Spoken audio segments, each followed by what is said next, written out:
बेगम साहिबा तो आज सुबह से ही अपने कमरे से बाहर नहीं निकली साहब जी, गुलाम बख्श ने बहरोज़ को बताया। ठीक है, मैं देख लेता हूँ। और रनम आ गई स्कूल से। अब बहरोज़ ने अपनी 6 साल बेटी के बारे में दरियाफ्त किया। रनम बिटिया तो दोपहर में ही आ गई थी। शाहदा ने उसे खाना खिलाकर सुला दिया था। अब बिटिया के ट्यूटर आए हैं, वो पढ़ रही है। क्या आपके लिए चाय बनवाऊँ साहिब? गुलाम बख्श ने बहरोज़ को तफसील से आगाह किया। हाँ, शाहिदा से कहकर शाम की चाय बनवाओ, मैं और युसरा थोड़ी देर में आते हैं। बहरोज़ गुलाम बख्श को कहता हुआ सीढ़ियाँ चढ़ता अपने रूम में चला गया, जहाँ युसरा खिड़की के पास खड़ी बाहर न जाने किसको देख रही थी। बहरोज़ अंदर दाखिल हुआ तो उसने गर्दन मोड़कर बहरोज़ को देखा, फिर दोबारा खिड़की से बाहर देखने लगी। बहरोज़ अपनी आंखों में गहरी उदासी देखकर समझ गया, ये कैफियत आज भी उस वाक़े की वजह से हुई है। हर 6 महीने साल बाद एक दिन ज़रूर ऐसा आता जो युसरा इस कैफियत में घिर कर अपने शोहर, बेटी और घर से बल्कि दुनिया से बेगानी होके अपनी ज़ात में मगन हो जाती। वो सारा दिन चुप रहती, किसी से कोई बात नहीं करती, ना ही रनम पर तवज्जो देती। सारा वक्त अपने कमरे में मौजूद रहती। बहरोज़ अपने सर से पुलिस कैप उतार कर टेबल पर रखता हुआ उसके पास आया। युसरा, आज मैं बहुत थका हुआ हूँ, बिजी दिन गुजरा काफ़ी, चाय की शदीद तलब हो रही है, चलो बाहर। मैं शाहदा से चाय का कह कर आया हूँ। बहरोज़ ने उसको कंधों से थाम कर अपनाइए से कहा। वो उसे कमरे से निकालना चाहता था ताकि उसका जहन खुले। 8 सालों से वो यही काम करता आ रहा था। जब जब युसरा की उस तरह की कैफियत होती तो युसरा पर वजह देकर और टाइम देकर उसे इस कैफियत से बाहर निकालता। मुझे बहुत थकन फील हो रही है बहरोज़, सोचें हैं जो दिमाग से निकलती ही नहीं, वो सब याद ना करूं, फिर भी दिमाग के किसी कोने से सोचें खुद बाहर निकल आती हैं और मुझे पछतावे में घेरने लगती हैं। क्यों उस रात में इतनी गहरी नींद सो गई कि सुबह मेरी दुनिया ही वीरान हो गई। युसरा बहरोज़ के कंधे पर अपना सर टिकाए उससे अपने दूर दर्द बयान कर रही थी। वही तो था उसके दुख सुख का साथी, उसका शोहर जो उसके दुख को समझता था। दुख इस वाक़े का बहरोज़ को भी बहुत था, मगर वो युसरा की हालत देखते हुए अपना दुख भूल कर युसरा को हौसला देता। मत हल्कान किया करो खुद को भी और मुझे भी।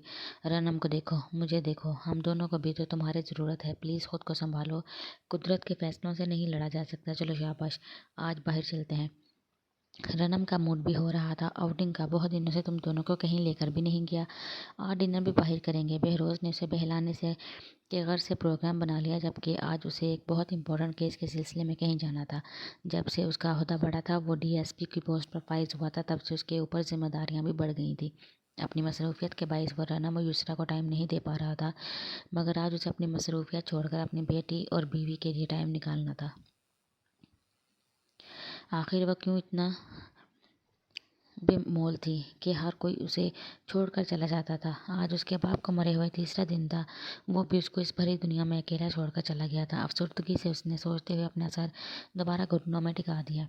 बराबर वाले फ्लैट से आकर फातिमा का बेटा उसे चावलों से भरी प्लेट दे गया था, मगर उसकी भूख को मरे हुए 3 दिन हो चुके थे, क्योंकि अब खिलाने वाला कोई मौजूद नहीं था। बाहर का दरवाज़ा खुला तो उसने सर उठाकर आने वाले को देखा।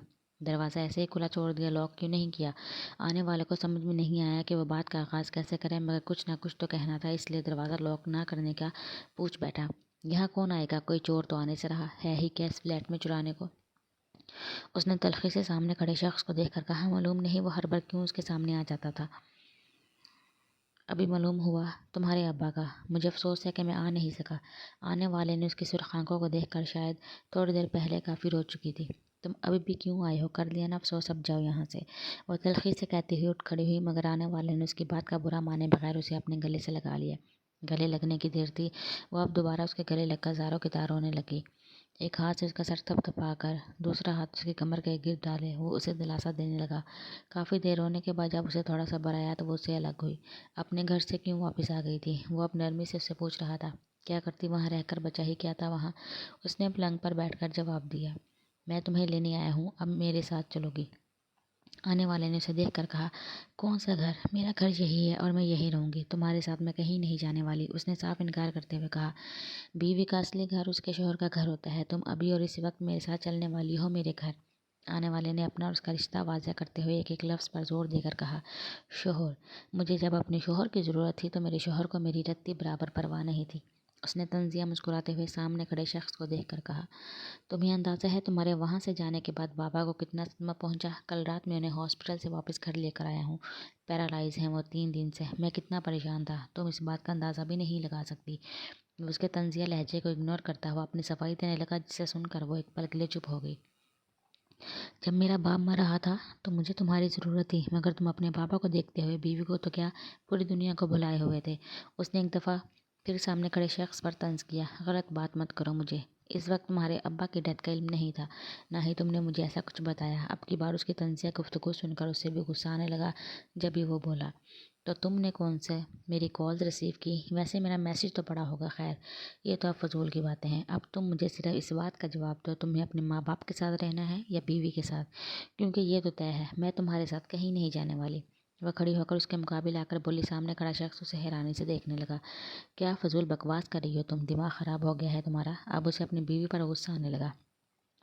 ऑप्शंस तुम्हारे पास मौजूद हैं, चॉइस तुम्हारी है। तुम्हें अपनी बीवी या माँ बाप में से किसी एक को मुंतखब करना होगा। वो कंधे झुकाकर बोली। मैं अपनी फैमिली को ना किसी के पीछे इग्नोर कर सकता हूँ ना छोड़ सकता हूँ, और तुम भी अब इसी फैमिली का हिस्सा हो। इसलिए ये बचकाना और बेवकूफ़ाना बातें मुझसे नहीं करो, और चुप करके मेरे साथ अभी और इसी वक्त चलो। सारी नरमी को एक तरफ रखकर उसने अपनी बीवी का बाजू जकड़ा, जिसे उसकी बीवी ने फ़ौरन झटक दिया। मैं यहाँ से कहीं नहीं जाने वाली, और तुम मेरे साथ ज़बरदस्ती नहीं कर सकते, उसने भी सख्त लहजे में कहा। सामने खड़े शख्स ने गुस्सा कंट्रोल करके अपने लब भींचे। वो मेरे माँ बाप हैं, ना मैं उन्हें छोड़ सकता हूँ ना तुम्हें। और रही बात ज़बरदस्ती की, तो बीवी हो तुम, मेरी हक रखता हूँ तुम पर। सीधी शराफत से मेरे साथ चलो, मुझे सख्ती करने पर मजबूर मत करना। वो उसको वार्न करता हुआ उसका बाजू थामे बाहर निकलने लगा। मुकाबिल का रोना, मुज़ाहमत करना, सब कुछ इग्नोर करता हुआ उसे गाड़ी में बिठाकर गाड़ी स्टार्ट कर दी है। इफ्तिखार, वापस करो ये पैसे, सोबी और काशी की पढ़ाई के लिए जमा किए हैं मैंने, फ़ायज़ा ने चीखते हुए इफ्तिखार से कहा। घर से बाहर निकलता हुआ इफ्तिखार फ़ायज़ा की बात पर वापस आया। कौन सा वो डॉक्टर या इंजीनियर की औलाद बनेंगे साले, जो तू उन पर पैसा लगा रही है। तुझे मुझे कुछ नहीं मिलने वाला। जितना पढ़ना था पढ़ लिया दोनों ने। अब इन दोनों से कह दे कि बस्ता फेंक कर काम धंधा शुरू करें, ताकि घर में चार पैसे आएँ। फ़ायज़ा ने सिलाई करके पैसे छुपा कर रखे थे, मगर बदकिस्मती से वो आज इफ्तिखार के हाथ लग गए। फ़ायज़ा को मालूम था कि उसकी मेहनत की कमाई अपने जुए में उड़ाएगा। इनको मैं पढ़ा लिखा इसलिए रही हूँ, वो कम से कम तुम्हारी तरह जानवर ना निकल सकें। शर्म आनी चाहिए, बीवी की कमाई को जुए में उड़ाओगे, और अपनी औलाद को भी काम धंधे से इसलिए लगाने की बात कर रहे हो ताकि तुम खुद आराम से बैठकर जुआ खेल सको। लानत है तुम जैसे बाप और शौहर पर। फ़ायज़ा बेबस थी, इससे अपना पैसा तो वापस नहीं ले सकती थी, इसलिए गुस्से मुझसे बुरा भला कहने लगी। और इफ्तिखार को आज फिर फ़ायज़ा पर हाथ उठाने का बहाना मिल गया। क्या बोल रही है तू? लानत भेज रही है तो मुझ पर, तेरे माँ बाप पर लानत, पूरे ख़ानदान पर लानत। मनहूस औरत, मेरी ज़िंदगी ख़राब कर दी तूने। फ़ायज़ा फर से उठने की कोशिश कर रही थी, मगर इफ्तिखार मुसलसल लातों से मार मार कर उसकी कोशिश नाकाम बना रहा था। इतने में सुबान और कशान, जो कि स्कूल से घर आ रहे थे, बाहर से ही मारपीट की आवाज़ें सुनकर दोनों भागते हुए घर के अंदर दाखिल हुए। अब्बू छोड़ो इसे, कशान ने लपक कर बाप को पकड़ा। सुबान फ़ौरन माँ की तरफ ढाल बनकर उससे लिपट गया, ताकि मज़ीद कोई लात उसकी माँ को न लग सके। छोड़ मुझे काशी, आज इस डायन को मार ही दूंगा। इफ्तिखार कशान से अपना आप छुड़ाता हुआ दोबारा फ़ायज़ा की तरफ बढ़ा, मगर कशान ने इफ्तिखार के पास आकर उसका गिरेबान पकड़ा, उसे पीछे धक्का दिया। मैं कह रहा हूँ अब हाथ नहीं उठाना अम्मी पर, कशान ने गुस्से में चीख कर कहा। और इफ्तिखार, जो कि इसके धक्के से पीछे जा गिरा था, तब भी उसकी धमकी देने पर उठकर उसके पास आया। तो होता कौन है मुझसे कहने वाला? मारेगा मुझे? कद क्या निकाल है साले, तूने अपने बाप को धक्का दे रहा है। इफ्तिखार फ़ायज़ा को छोड़कर कशान की तरफ लपका। कशान की शामत आते देखकर सुभान फ़ायज़ा को छोड़कर फ़ौरन बीच में आ गया। अब वो इसको कुछ मत कहो, वो आइंदा कुछ नहीं बोलेगा। सुभान इफ्तिखार के पास आकर इल्तिजाई अंदाज में बोला। फ़ायज़ा अपने पेट पर हाथ रखे नीचे लेटी हुई दर्द से करा रही थी। तो वो पीछे हट सोबी। इफ्तिखार सुबान को धक्का देता हुआ कशान के पास आया। अब बोल, क्या बोल रहा था तू? वो गुस्से में कशान से पूछने लगा। जैसे ही वो कुछ बोले, इफ्तिखार ने सोचा हुआ था वो ऐसे खूब मारेगा। इफ्तिखार के पूछने की देर से कशान ने दोबारा इफ्तिखार का गिरेबान पकड़ा, उसी दीवार के साथ लगा दिया। अब तुमने अम्मी पर हाथ उठाया तो मैं तुम्हें जान से मार दूंगा। गुस्से में सुरख आंखों से देखता हुआ इफ्तिखार का गिरेबान पकड़कर संजीदगी से बोला। उसके अंदाज पर एक लम्हा इफ्तिखार भी चुप करके उसे देखता रह गया। सुबान चुप करके अपनी जगह पर खड़ा था। कशान इफ्तिखार का गिरेबान छोड़कर उसे घूरता हुआ घर से बाहर निकल गया। थोड़ी देर बाद इफ्तिखार भी सुबान और रोती हुई फ़ायज़ा को देखकर बाहर निकल गया। जबकि सुभान आगे बढ़कर फाइजा का सर अपनी गोद में रखकर उसे चुप कराने लगा। सीरत, मैं तुम्हारे लिए खाना लाया हूँ, थोड़ा सा खाना खा लो। आज सुबह ही नसरीन का इंतकाल हो गया था। 2 दिन पहले से मामूली सा बुखार चढ़ा था। आज सुबह से खून की बड़ी सी उल्टी हुई। उसके बाद ज़िंदगी ने उसे मोहलत न दी और वो दुनिया छोड़ गई। मोहल्ले वालों ने मिलकर ही उसके कफन दफन का इंतज़ाम किया। नासिर सर पकड़े घर से बाहर चंद आदमियों के साथ बैठा था, जबकि सीरत खाली खाली आंखों से मोहल्ले वालों को देख रही थी। सुबह से शाम हुई तो सब अपने अपने घर हो लिए। इस वक्त सीरत घर में अकेली थी। तब सुभान उसके लिए खाना लेकर आया। सोबी, क्या अब अम्मा कभी वापस नहीं आएगी? सुबह से ही उसके पेट में खाने का एक दाना भी नहीं गया था, मगर उसे भूख की कोई ऐसी तलब भी नहीं थी। उसे मालूम था वो नासिर और नसरीन की सगी औलाद नहीं है। नासिर ने उसे कचरे के ढेर से उठाया है। उसे ये भी मालूम था कि चोरी करना बुरी बात है। स्कूल में यही सब तो पढ़ाया जाता था, पर उसे ये भी मालूम था कि नासिर चोरी करके उसका पेट भरता है, और उसे ये भी मालूम था अगर नासिर ऐसा ना करे तो फाकों से मर जाए। हर इंसान को एक न एक दिन जाना होता है, मगर तुम्हें जिंदा रहने के लिए खाना खाना पड़ेगा। वो खाने की प्लेट को फर्श पर रखकर उसके बराबर में बैठता हुआ बोला, कौन थे मेरे माँ बाप जो मुझे यूं कचरा समझ कर फेंकेंगे? देखना, अगर वो मुझे मिलेंगे ना, मैं अपने साथ की हुई सारी ज्यादतियों का एक एक करके बदला लूंगी उनसे। इस वक्त 8 साल सीरत अपनी उम्र से बहुत ज़्यादा बड़ी लग रही थी। वैसे भी वो दोनों जिस तबके से ताल्लुक़ रखते थे, वहाँ के बच्चे मुआशरे की तल्ख़ हकीकतों को देखते हुए अपनी उम्र से पहले ही बड़े और अक्लमंद हो जाते थे। इनसे निमटने के लिए भी तुम्हें ज़िंदा रहना पड़ेगा, और ज़िंदा रहने के लिए खाना खाना पड़ेगा। सुभान ने खाने की प्लेट उसकी तरफ खिसकाई। अब फिर तुम अपने हिस्से का खाना मेरे लिए ले आए। सीरत को उसके घर के हालात का बेखूबी अंदाज़ा था, इसलिए वो सुभान को देखते हुए बोली, हाँ, क्योंकि मुझे मालूम था तुम सच्ची मुच्ची भूखी होगी। सुभान इसको संजीदगी से देखकर कहा। गम में मुब्तला होने के बावजूद उसके चेहरे पर मुस्कुराहट आ गई। आज पूरे दिन में वो पहली दफ़ा मुस्कुराई थी। उसकी मासूम सी मुस्कुराहट देखकर सुभान नज़रें चुरा गया, क्योंकि उसे मालूम था वो आफत की परकाला है। कहीं कोई इसके दिल की बात जान ले तो उसकी शामदी आ जाएगी। तुम्हारी अम्मी भी आज सुबह आई थी क्या? कल फिर तुम्हारे अब्बू ने उसे मारा था। अच्छा खासा मुंह सूजा हुआ था। आखिर इतना पिट कैसे लेती है तुम्हारी माँ? हाथ क्यों नहीं तोड़ देती वो तुम्हारे अब्बू के? आज सुबह मोहल्ले की खवातीन के साथ फाइजा भी सूजे हुए चेहरे के साथ नसरीन के इंतकाल की खबर सुनकर आ गई थी, जिसे देखकर सीरत को दिली तौर पर अफसोस हुआ। क्या करे वो बेचारी, तुम्हारी जैसी हिम्मत नहीं है उसमें। सुभान रोटी का निवाला तोड़कर दाल में भिगोया और उसके मुंह की तरफ बढ़ाते हुए कहा, जिसे सीरत ने अपने हाथों से थामकर अपने मुंह में रख लिया। इसमें हिम्मत नहीं तो क्या तुमने भी हिम्मत नहीं है जो तुम अपने बाप के साथ हाथ तोड़ सको? सीरत ने नवाला बनाकर उसकी तरफ बढ़ाते हुए कहा, तुम मुझे मेरे बाप के हाथ तोड़ने के लिए कह रही हो? सुभान ने हैरत से उसे देखते हुए पूछा, तो सीरत ने उसके मुंह में नवाला ठोसा। हाथ तोड़ नहीं सकते, हाथ रोक तो सकते हो, सीरत ने सर झटक कर कहा, और फिर खुद खाना खाने लगी। सुभान चुप करके उसे देखता रहा। शक्ल क्या देख रही हो? अब सुबह तुम्हारी अम्मी तुम्हें नाश्ता देगी, अभी थोड़ा बहुत इसी में से खा लो, वैसे भी साथ खाने से मोहब्बत बढ़ती है। वो बोलती ही दोबारा खाना खाने लगी। इसकी बात पर सुभान ने मुस्कुराहट छुपाई और उसी के साथ खाना खाने लगा। बाबा, मेरी बर्थडे पर मुझे बारबी डॉल वाला केक चाहिए। 6 साला रनम ने पास बैठे हुए बेहरोज से फरमाइश की। ओके मेरी जान, जैसे बाबा की गुड़िया डिमांड करेगी, बिल बाबा वैसे ही उसका बर्थडे केक ऑर्डर करेंगे। बेहरोज ने अपनी बेटे को प्यार करते हुए कहा। अपनी लाडली से ये भी पूछें कि टीचर स्कूल में कुछ पूछती हैं तो उसकी आवाज़ क्यों नहीं निकलती? आज ही पेरेंट्स मीटिंग में इसकी टीचर इसके बारे में बता रही थी। ये इनके पूछे गए सवालात का जवाब नहीं देती। युसरा ने चाय का कप बहरोज की तरफ बढ़ाते हुए कहा, मगर मैंने टीचर से तो कहा था कि मैं इनके कान में आहिस्ता से बता देती हूँ, तो वो मुझे घूरने लगी। अब हसन मुझे मुस्कुरा कर देख रहा होता है तो मुझसे टीचर के क्वेश्चन का आंसर नहीं दिया जाता। रनम ने अपनी सब आंखों में मासूमियत समाये हुए बहरोज को बताया, जिस पर बहरोज के साथ साथ युसरा भी हंसती।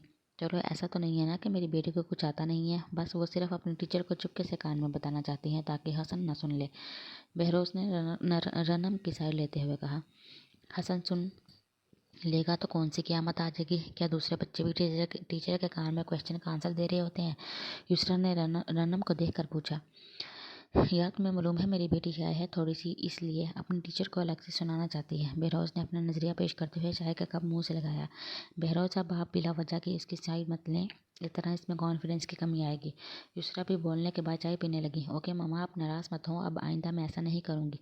रनम ने युसरा को देखकर कहा। देखा, मेरी बेटी जैसे किसी के पास बेटी नहीं होगी। इस उम्र में बच्चे कितने ज़िद्दी होते हैं, और एक मेरी बेटी है, एक दफ़ा में बात समझ जाती है। बहरोज ने प्यार भरी नज़रों से अपनी बेटी को देखकर कहा तो युसरा भी मुस्कुरा दी। इसमें वाकई कोई शक नहीं था। रनम दूसरे बच्चों की बनिस्बत बिल्कुल सीधी सादी और जल्द बात मान जाने वाली बच्ची थी। फयाज यानी फायजा का बहनोई क्यों आया था मेरे घर पर?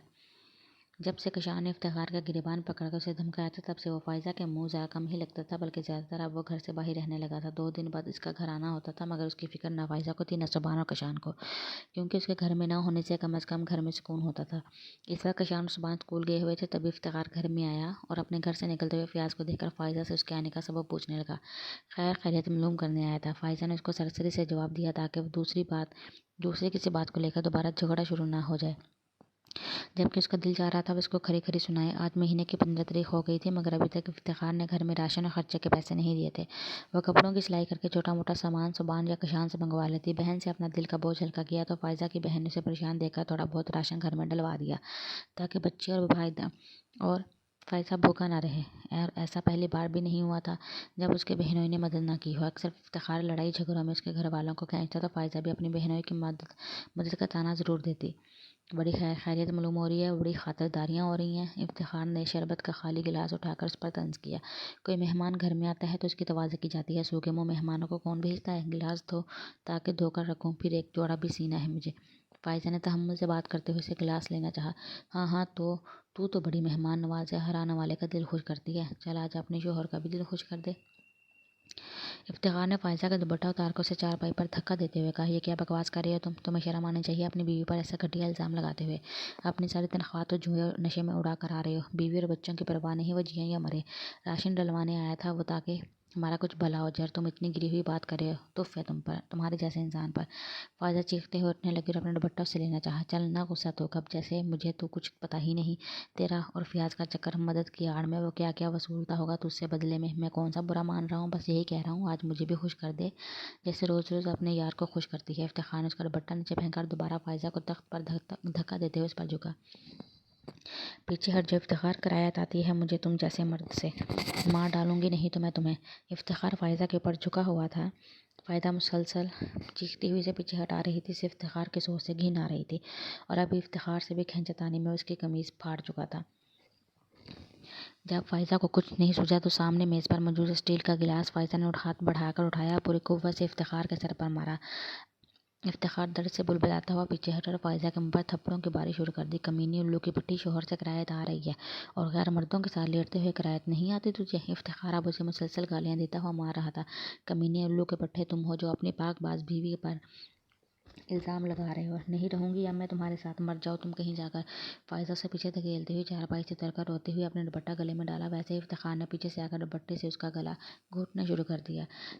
چلتر باز عورت، خود گندے کام کرتی ہے اور مجھے گالی دیتی ہے، تجھے نہیں رہنا میرے ساتھ تو مجھے بھی نہیں رہنا تجھے اپنے گھر میں۔ وہ مسلسل اس کا گلا دوپٹے کی مدد سے پوری قوت سے گھونٹتا ہوا بولا۔ فائزہ کا ہاتھ پاؤں چلانا کچھ کام نہیں آیا، وہ مسلسل گلے سے عجیب سی آوازیں نکال کر اپنے بچاؤ کے لیے افتخار کا مور بال نوچ رہی تھی، مگر افتخار پر بھی ایک جنون طاری تھا۔ تکلیف سے اب فائزہ کی آنکھیں باہر آنے لگی، آنکھوں سے پانی کے بعد اب اس کے منہ اور ناک سے خون نکلنا شروع ہو گیا۔ ہاتھوں میں موجود حرکت کی تیزی کم ہوتے ہوتے ختم ہو گئی، گردن ایک طرف لڑک گئی۔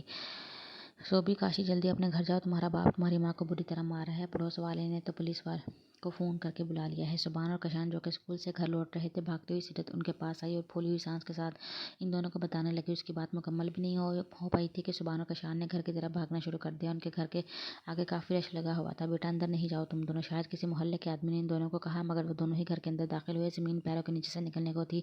فائزہ کا بے جان وجود صحن کے بیچوں بیچ پڑا تھا، اس کے کپڑے پھٹے ہوئے اور بال بکھرے ہوئے تھے، ناک اور منہ سے نکلتا ہوا خون خشک ہو گیا تھا اور آنکھیں پوری طرح کھلی ہوئی تھی۔ اس کے پاس دیوار سے لگا ہوا افتخار بیٹھا مسلسل خوف زدہ نظروں سے فائزہ کو دیکھ رہا تھا۔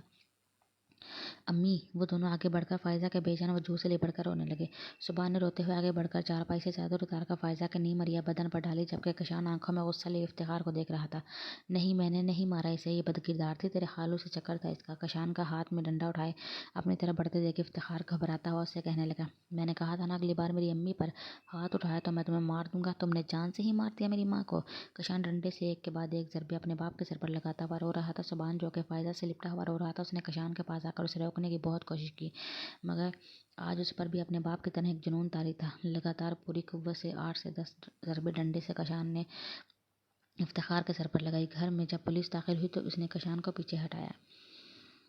एम्बुलेंस को फ़ोन करके बुलाया गया। फ़ाइज़ा का मुर्दा वजूद व इफ्तिखार का नीम मुर्दा वजूद एम्बुलेंस में डालकर अस्पताल पहुंचाया गया, जबकि पुलिस कशान को अपने साथ ले गई। सुबान रोता हुआ घर में तनहा रह गया। सोबी बिरयानी लाई हूँ, चलो दोनों मिलकर खाते हैं, मिल बांट कर खाने से मोहब्बत बढ़ती है। सीरत सुबान के पास आकर बोली, आज पूरा एक माह गुजर गया था उस दिलखराश वाक़ये को गुजरे हुए। इस मुसलसल सर पर ज़रबे लगने की वजह से एम्बुलेंस में अस्पताल जाते हुए इफ्तिखार रास्ते में ही दम तोड़ गया था, जिसकी वजह से कशान पर कत्ल का मुकदमा दायर हो गया, मगर बच्चा होने की वजह से और हालात और वाक़यात को मद्देनज़र रखते हुए अदालत ने उसे 14 साल कैद व मुशक्क़त की सज़ा सुनाई थी। इस तरह इस रोज़ सुबान ने अपने माँ बाप के साथ साथ अपने भाई को भी खो दिया था। फ़ाइज़ा के इंतकाल पर मोहल्ले वालों को भी अफसोस था। इसी हमदर्दी की बिना पर चंद दिन तक कोई ना कोई सुबान को एक वक्त का खाना दे जाता, मगर कब तक अब उसे ही कुछ हिम्मत करनी थी। पढ़ाई उसकी ख़त्म हो गई थी। मालिक मकान की हमदर्दी और रहमदिली के बायस 2 कमरों का बसीदा मकान सर छुपाने के लिए मुयस्सर था, मगर पेट भरने के लिए वो कभी किसी शॉप पर चंद घंटे के लिए बैठ जाता तो कब एक वक्त दिहाड़ी लगाकर अपना पेट भर लेता। ज़िंदगी उसकी पहले ही आसान नहीं थी, मगर अब गुजारा और भी मुश्किल हो गया था। किसको बेवकूफ़ बनाकर लूटा है जो ये बिरयानी लाई हो? सीरत बाज आ जाओ, लड़की हो तुम, उल्टा किसी दिन लेने के देने पड़ गए तो पछताओगी। सुबान तलक होता हुआ बोला। वो इतना बड़ा ना था, मगर समझ बूझ रखने लगा था, इसलिए सीरत को समझाते हुए बोला, एक तो मैं तुम्हारे लिए खाना लाई हूँ, ऊपर से तुम मुझे बातें सुना रहे हो, और यहाँ तक ना सीरत सिर्फ सूरत से मज़ूम है, पछताने वाली हरगिज़ नहीं। यकीन नहीं आता तो पंगा लेकर देखो, मैं भी मदद सिखा दूंगी। छोटी सी सीरत ने अपनी बड़ी बड़ी ब्राउन आंखें घुमाकर सुबान से उसकी बात पर बड़ी बड़ी ब्राउन आंखें घुमा कर बोली। सुबान ने उसकी बात पर सर झटका। वो 2 दिन पहले ही किसी लड़के की नाक तोड़कर खून निकाल चुकी थी, जिसने नासिर और उसे चोर कहा था। वो सीरत की खूबियों से जिस तरह वाकिफ उसे मालूम था, वो सच बोल रही है। किसको मामू बनाकर बिरयानी लाई हो? सुबान ने सीरत को देखते हुए पूछा। एक सख्त दिन गुजारने के बाद जब सीरत उसके पास आती थी तो वो ये लम्हा होता था, तब वो अपनी तलखियों से जान छुड़ाकर उससे बातें करता था, मगर वो भी रोज़ नहीं आती थी। आज भी वो 2 दिन बाद उसके घर आई थी।